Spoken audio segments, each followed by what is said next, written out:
नमस्कार दोस्तों, आज की कहानी का शीर्षक है फैसला, जिसके लेखक है भीष्म साहनी। तो चलिए सुनते हैं। उन दिनों हीरालाल और मैं अक्सर शाम को घूमने जाया करते थे। शहर की गलियां लांघकर हम शहर के बाहर खेतों की ओर निकल जाते थे।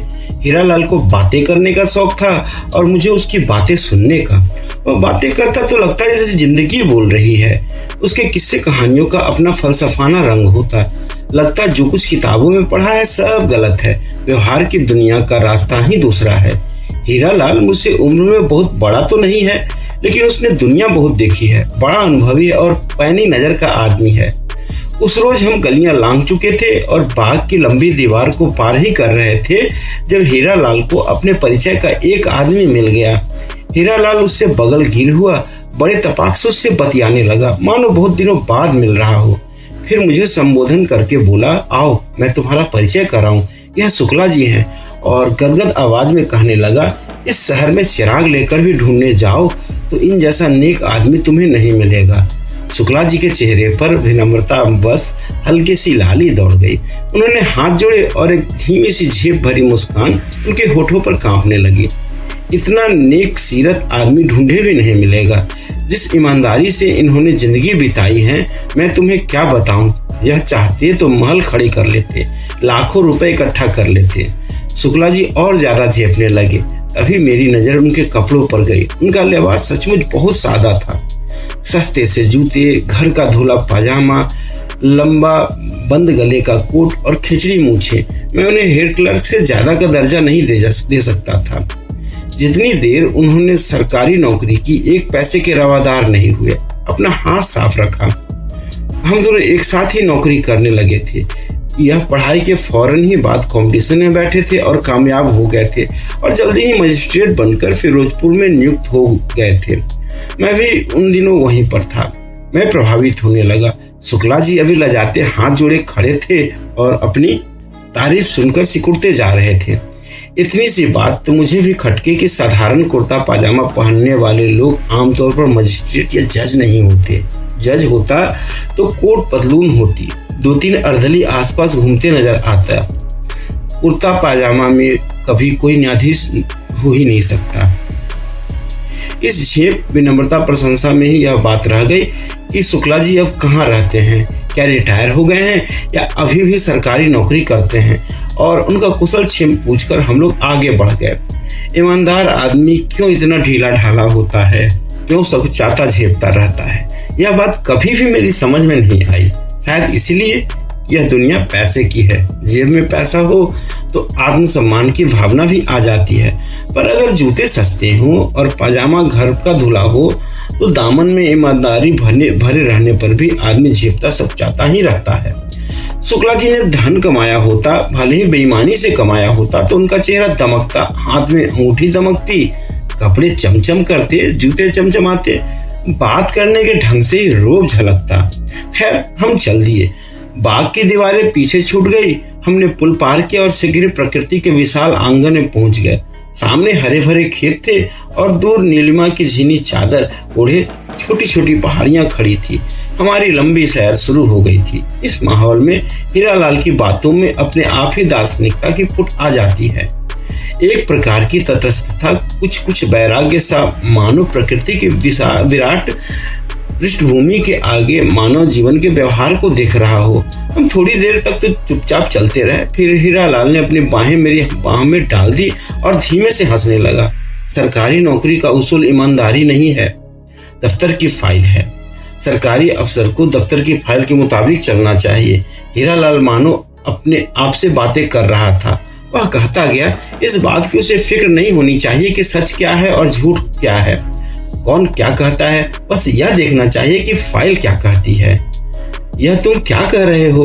मुझे हीरालाल का तर्क बड़ा अटपटा लगा। हर सरकारी अफसर का फर्ज है कि वह सच की जांच करे। फाइल में तो अनसल्ट भी लिखा रह सकता है। ना ना ना ना, फाइल का सच ही उसके लिए एकमात्र सच है। उसी के अनुसार सरकारी अफसर को चलना चाहिए। न 1 इंच इधर न 1 इंच उधर। उसे यह जानने की कोशिश नहीं करनी चाहिए कि सच क्या है और झूठ क्या है। उसका काम नहीं है यह। बेगुनाह आदमी बेशक पिसते रहे। हीरालाल ने मेरे सवाल का कोई जवाब नहीं दिया। इसके विपरीत मुझे इन्हीं शुक्ला जी का किस्सा सुनाने लगे। शायद इन्हीं के बारे में सोचते हुए उसने यह टिप्पणी की थी। जब यह आदमी जज होकर फिरोजपुर आया तो मैं वहीं पर रहता था। यह उसकी पहली नौकरी थी। यह आदमी सचमुच इतना नेक, इतना मेहनती, इतना ईमानदार था कि तुम्हें क्या बताऊं। सारा वक्त इसे इस बात की चिंता लगी रहती थी कि इसके हाथ से किसी बेगुनाह को सजा न मिल जाए। फैसला सुनाने से पहले इससे भी पूछता, उससे भी पूछता कि असलियत क्या है, दोष किसका है, गुनहगार कौन है। मुलजिम तो मीठी नींद सो रहा होता और जज की नींद हराम हो जाती थी। अगर मैं भूल नहीं करता तो अपनी माँ को इसने वचन भी दिया था कि वह किसी बेगुनाह को सजा नहीं देगा। ऐसी ही कोई बात उसने मुझे सुनाई भी थी। छोटी उम्र में सभी लोग आदर्शवादी होते हैं। यह जमाना भी आदर्शवाद का था, मैंने जोड़ा। पर हीरालाल कहे जा रहा था। आधी आधी रात तक यह मिसले पढ़ता और मेज से चिपटा रहता। उसे यह डर खाया जा रहा था कि उससे कहीं भूल न हो जाए। एक एक केस को बड़े ध्यान से जांचा करता था। फिर यूं हाथ झटककर और सिर टेढ़ा करके मानो इस दुनिया में सही क्या और गलत क्या है इसका अंदाजा लगा पाना कभी संभव भी न हो। हीरालाल कहने लगा, उन्हीं दिनों फिरोजपुर के नजदीक एक कस्बे में एक वारदात हो गई और केस जिला कचहरी में आया। मामूली सा केस था। कस्बे में रात के वक्त किसी राह जाते मुसाफिर को पीट दिया गया था। उसकी टांगे तोड़ दी गई थी। पुलिस ने कुछ आदमी हिरासत में ले लिए थे और मुकदमा उन्हीं शुक्ला जी की कचहरी में पेश हुआ था। आज भी वह सारी घटना मेरी आंखों के सामने आ गई है। अब जिन लोगों को हिरासत में ले लिया गया था उनमें इलाके का जिलेदार और उसका बेटा भी शामिल था। पुलिस की रिपोर्ट थी कि जिलेदार ने अपने लठैत भेजकर उस राहगीर को पिटवाया है। जिलेदार खुद ही पीटने वालों में शामिल था, साथ में उसका जवान बेटा और कुछ अन्य लठैत भी थे। मामला वहां रफा दफा हो जाता अगर उस राहगीर की टांगे न टूटी होती।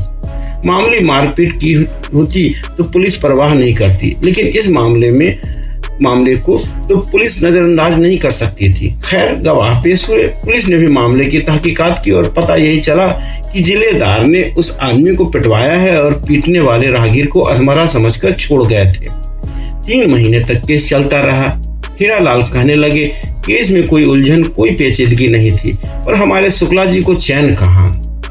इधर जिलेदार के हिरासत में लिए जाने पर, हालांकि बाद में उसे जमानत पर छोड़ दिया गया था, कस्बे भर में तहलका सा मच गया। जिलेदार को तो तुम जानते हो ना, जिलेदार का काम माल गुजारी उगाना होता है और गांव में उसकी बड़ी हैसियत होती है।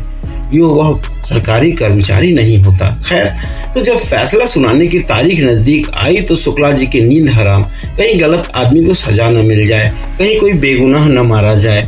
उधर पुलिस तहकीकात करती रही थी, इधर शुक्ला जी ने अपनी प्राइवेट तहकीकात शुरू कर दी। उससे पूछा।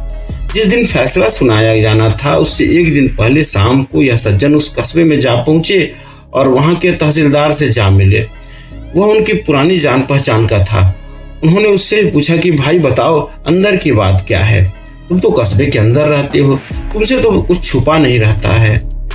अब जब तहसीलदार ने देखा कि जिला कचहरी का जज चलकर उसके घर आया है और जज का बड़ा रुतबा होता है, तो उसने अंदर की सही बात शुक्ला जी को बता दी।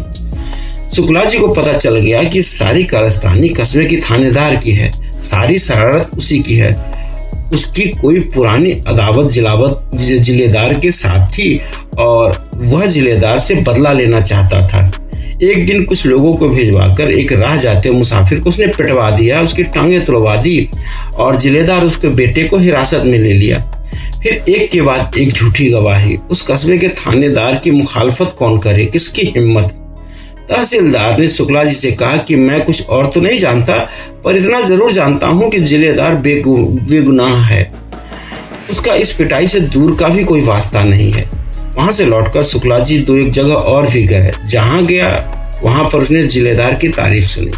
जब शुक्ला जी को यकीन हो गया कि मुकदमा सच में झूठा है तो उसने घर लौटकर अपना पहला फैसला फौरन बदल दिया और दूसरे दिन अदालत में अपना नया फैसला सुना दिया और जिलेदार को बिना शर्त रिहा कर दिया। उस दिन वह मुझे क्लब में मिला।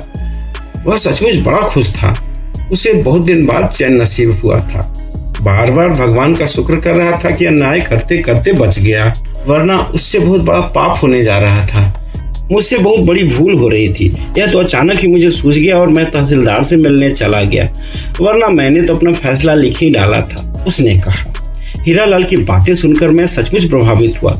अब मेरी नजरों में शुक्ला सस्ते जूतों और मैलों कपड़ों में एक ईमानदार इंसान ही नहीं था, बल्कि एक गुर्दे वाला, जिंदा दिल और जीवट वाला व्यक्ति था।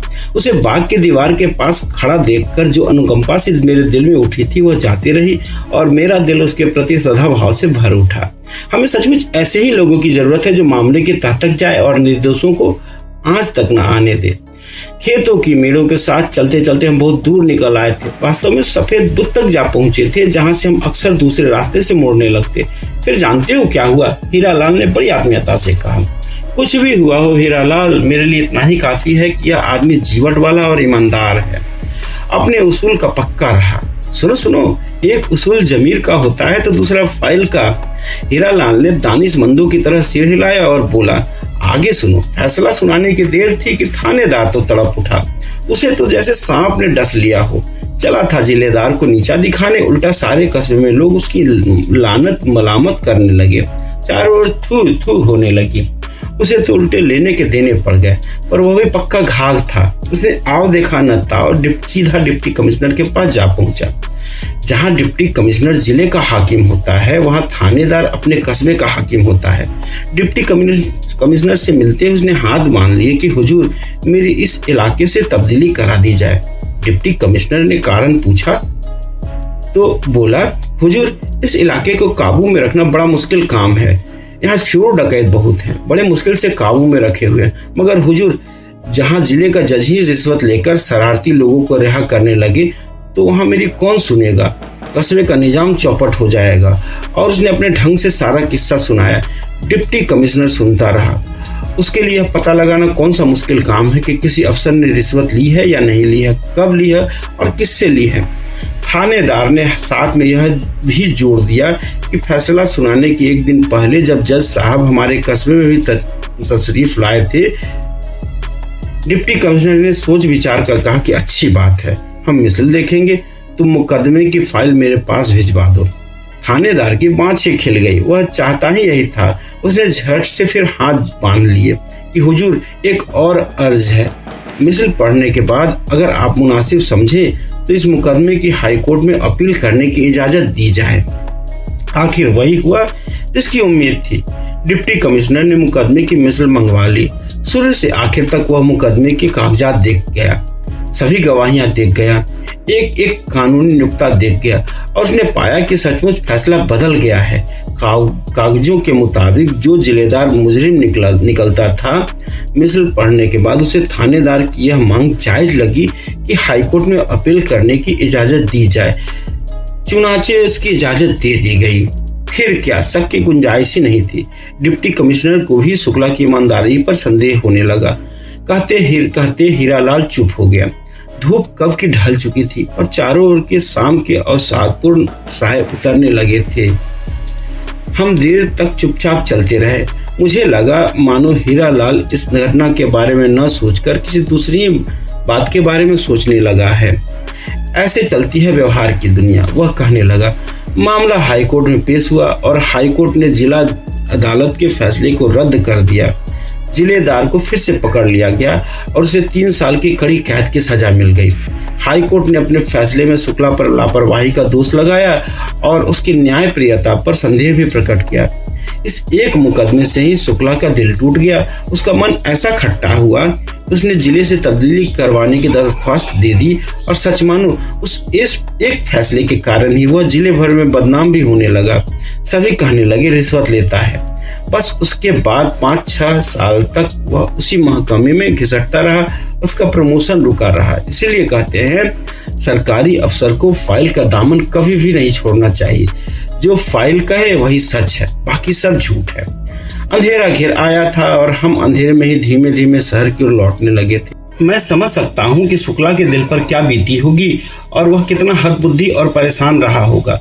वह जो न्यायप्रियता का वचन अपनी माँ को देकर आया था, फिर क्या हुआ? जजी छोड़कर शुक्ला जी कहाँ गए? अध्यापक बन गया और क्या, एक कॉलेज में दर्शन शास्त्र पढ़ाने लगा। सिद्धांतों और आदर्शों की दुनिया में ही एक ईमानदार आदमी इत्मीनान से रह सकता है। बड़ा कामयाब अध्यापक बना। ईमानदारी का दामन इसने अभी भी नहीं छोड़ा है। इसने बहुत सी किताबें भी लिखी हैं, बढ़िया से बढ़िया किताबें लिखता है। पर व्यवहार की दुनिया से दूर है, बहुत दूर।